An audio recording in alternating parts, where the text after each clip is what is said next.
مولانا روم نے ایک بڑی خوبصورت حکایت بیان کی ہے، پھر اس کو آگے لے کر چلوں گا۔ مولانا روم فرماتے ہیں کہ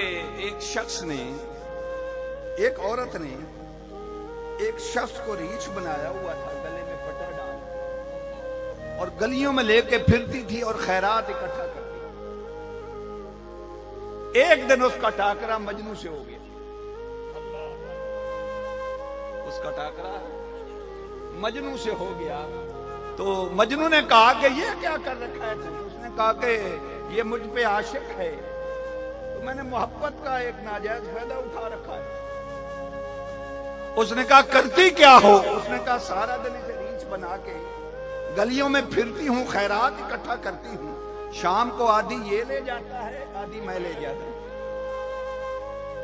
گل لگ رہی سن، آدھی یہ لے جاتا ہے آدھی میں لے جاتا ہوں۔ اس نے کہا بدبخت کچا ہے، یہ بدبخت کچا ہے، چھوڑ اسے، میرے گلے میں پٹا ڈال، سارا دن خیرات اکٹھی کرنا، شام کو ایک دفعہ لیلا کے دروازے سے لے کر گزر جانا، خیرات تو لے جائے۔ کچا ہے، کچا ہے۔ انہیں آکھیا شام ایک باری لے گلا دے دروازے تو میں نے لے کے لگ جاویں، یہ جو کچھ اکٹھا کرے تو لے جائے۔